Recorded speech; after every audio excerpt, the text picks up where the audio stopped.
Good morning पिलामाने। कौन तुम्हें केबे विद्यालय न जीवाई शरीर असुस्थ होबार बाहाना करिछ कि? जेपरिक दांत बिंधा, मुंड व्यथा इत्यादि। सेहीपरि तुम्हें ए चित्रु देखि जानीपार पिलाटी केउं रोग विषय कहूथिब। हाँ, तुम्हें ठीक भाविछ। ए चित्र रे पिलाटी पेट जंत्रणा हेउथिबार जणाउछि।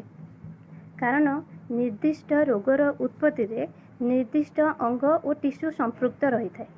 जेपरिक मुंड व्यथा हेले तुम मुंडरे हाथ दे कहि पारुछ, दांत बिंधा हेले पाटिरे हाथ दे कहि पारुछ। सेमती पेट जंत्रणा जोगु पेटरे हाथ दे तुम कहि दे पारुछ कि हमर एठी जंत्रणा हेउछि बोली। सेही विषय रे आज आमे आलोचना करिबा। तुमे माने जानिथिब रोग सृष्टिकारी अणुजीव गुड़िक साधारणतः आम शरीर मध्य को विभिन्न अंग देकी प्रवेश करिथांती एवं शरीर मध्य को प्रवेश करिबा परे यह विभिन्न अंग और अंग संस्थान मानकरे रोग सृष्टि करिथांती। उदाहरण स्वरूप जक्ष्मा रोगर अणुजीव यह एक श्वास वायु माध्यम आम शरीर को प्रवेश करे एवं फुसफुस को आक्रांत करि थाए।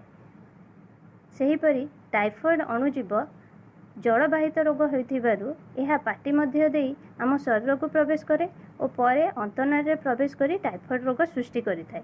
किंतु पिला माने समस्त रोगर अणुजीव एभली सीधा सड़क आम शरीर मध्य को प्रवेश करि पारंती नाही। जेपरिक HIV भूताणु यह HIV पॉजिटिव लोक मानक सहित शारीरिक संपर्क रखिले किंबा HIV पॉजिटिव लोक व्यवहार करिथिबा सिरिंज को व्यवहार कले किंबा गर्भवती माँ ठारू गर्भधारण समय किंबा स्तन्यपान जोगु माँ ठारू शिशु निकट को जीवार संभावना थाए।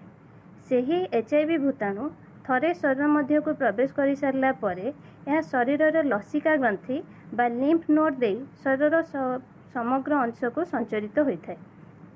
सेहीपरि मलेरिया सृष्टि करुथिबा अणुजीव जहाँकि मशार लाल ग्रंथि रे रही थाए, मशा कामुड़िबारु यह आम शरीर मध्य को प्रवेश करे एवं परे यकृत और रक्त रे थिबा लोहित रक्त कणिका गुड़िक आक्रांत करिथाए। पुणी सेही मशा द्वारा कामुड़ा हबारु मस्तिष्क ज्वर मध्य होइथाए।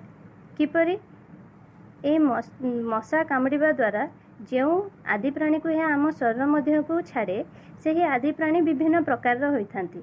जेपरिक जदि यह प्लाज्मोडियम वाइवाक्स तेणु आमको साधारण मलेरिया होता है, किंतु जदि यह प्लाज्मोडियम फैल्सीपारम ताहले आमको मस्तिष्क ज्वर मध्य हेबार संभावना थाए। शरीर जो अंग गुड़िक अणु जीव मानक द्वारा आक्रांत हुए सही अंगर कार्य अनुसार शरीर में विभिन्न लक्षण मान देखा जाए। जेपरिक जदि फुसफुस आक्रांत हुए ताहले श्वासजनित रोग लक्षण देखा जाए। जेपरिक श्वासक्रिया रे असुविधा होबा, काश हेबा, तंटी रे जंत्रणा अनुभव हेबा इत्यादि। सेहीपरि जदि आमर यकृत आक्रांत हुए ताहले जॉन्डिस भली लक्षण देखा जाए। कारण यकृतरु पित्त क्षरण होता है एवं पित्तर परिमाण बढ़ी गले शरीर रे चर्म बा आखि बा नखरे रंगर परिवर्तन देखा जाए, जहाँकि जॉन्डिस रोगर सूचना देई थाए। यह व्यतीत रोग सृष्टिकारी अणुजीव माने जेतेबेले आम शरीर मध्य को प्रवेश करिथांती, यह सीधा सड़क आम शरीर मध्य को प्रवेश कला परे यांक अणुजीव गुड़ी को आम शरीर रे थिबा रोग प्रतिरोधकारी शक्ति नष्ट कर देई थाए। से रोग प्रतिरोधकारी शक्ति बा इम्यूनिटी कौन ताहा विषय रे आमे जानिबा। पिला माने तुमे जानिथिब रक्त रे गोटे प्रकार कोष रही थाए जहाको आमे WBC बोली कहि थाउ। एई WBC होउची हमर एक इम्यूनिटी सेल जहाँकि बाह्य अणुजीव जहाँ आम शरीर मध्य को प्रवेश करे ताहाको नष्ट करि देई थाए एवं आमको विभिन्न रोग दाउरू रक्षा करि थाए। सेहीपरि पिला माने शरीर रे विभिन्न लक्षण मान देखा जाए केतेबेले जेतेबेले रोग प्रतिरोधकारी शक्ति यही अणुजीव को आम शरीर रे नष्ट करे। उदाहरण स्वरूप शरीर कौन सी अंग फुली जिबा, जंत्रणा हेबा, ज्वर आसीबा इत्यादि। किंतु पिला माने मने रख सबु रोगी मानक सबु लोक मानक पाखेरे रोग प्रतिरोधकता क्षमता एका प्रकार न थाए। एड्स रोगी मानक क्षेत्र रे जो माने कि HIV भूताणु द्वारा संक्रमित होइथांती सेमानक शरीर रे रोग प्रतिरोधक क्षमता अन्य लोक मानक तुलना रे कम थाए, जहा फल रे कि सेमाने साधारणतः अणुजीव तांको शरीर मध्य को प्रवेश कले गोटे साधारण रोग अधिक जटिल हो जाए। उदाहरण स्वरूप एड्स रोगीर शरीर में सामान्य थंडा हेले मध्य सेमानकु निमोनिया भली रोग हो पारे। सेहीपरि अंतनाड़ी सामान्यतम संक्रमण हईजा किंबा अमाशय भली रोग मध्य सृष्टि हो पारे। तेणु मन रखा पड़िबो आम शरीर रे रोग प्रतिरोधकता क्षमता कम थिले आम शरीर मध्य रोगर प्रभाव अधिक देखा मिले। सेहीपरि जदि आम शरीर रोग प्रतिरोध क्षमता अधिक रहिबो ताहेले रोगर प्रभाव कम रहिबो।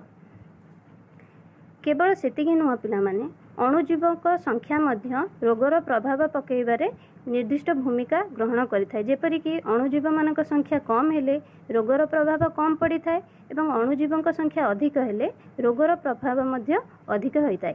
एही अणुजीव मानक संख्या कम बा बेसी हेबा एहा रोगी शरीर रे थिबा रोग प्रतिरोध क्षमता उपरे मध्य निर्भर करिथाय।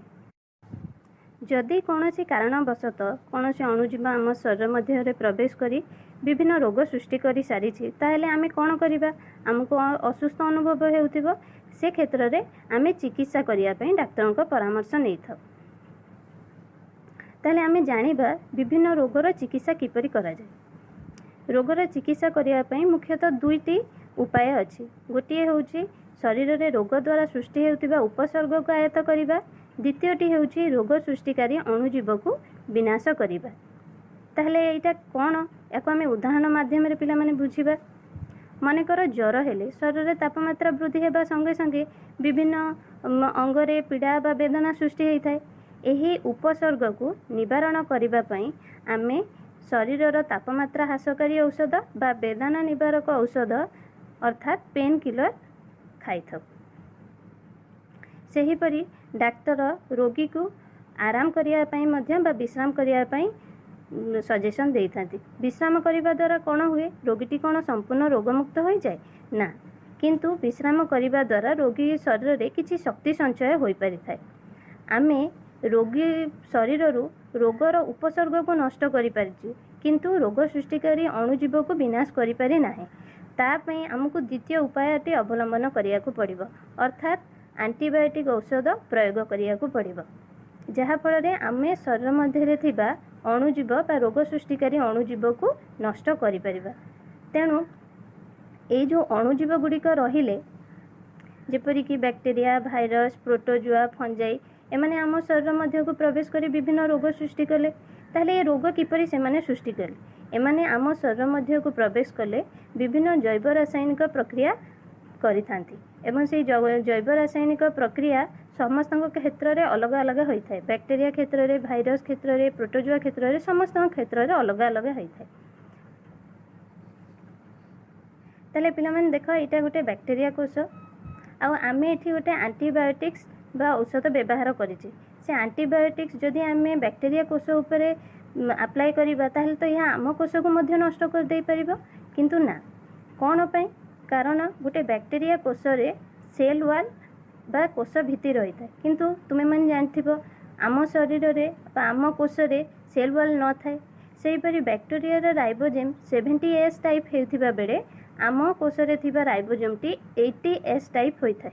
सेथि पई कोनोसी एंटीबायोटिक्स को व्यवहार कले यह बैक्टेरिया रो कोष को नष्ट कर दे पारे, किंतु आम कोषटी यह द्वारा कोनोसी क्षति सहिबा नाही। एही औषध को आमे एंटीबायोटिक बोली कहि थाउ। बैक्टेरिया परी मलेरिया पैरासाइट्स मध्य औषध द्वारा विनाश करा जाई परिबो, किंतु जदि कोनोसी गोटे भूताणु जनित रोग होता है ताहले से क्षेत्र रे भूताणु को मारिबा पई जो एंटीवायरल मेडिसिन दिया जाए बा एंटीवायरल औषध दिया जाए से एंटीवायरल औषध को तैयारी करिबा टिके कष्टसाध्य। यार कारण हेउची कोन? जदि गोटे भूताणुटी गोटे जीव शरीर मध्य को प्रवेश करे ताहले यह शरीर मध्य को प्रवेश करी आम कोषर जैव रासायनिक प्रक्रिया सहित संश्लिष्ट हो जाए। तेणु भाइरस को मारिबा पई औषध व्यवहार करिवार अर्थ हेउची आम शरीर जीवकोष्ठ को नष्ट करिबा। तथापि पिला माने जैव प्रजुक्ति विद्या बल रे आजिकली HIV और अन्य भाइरस मानक नियंत्रण पाई मध्य विभिन्न औषध मान सृष्टि हेलानी। हुए तो भविष्य में यह संपूर्ण नियंत्रण मध्य करा जाई परिबा। Thank you.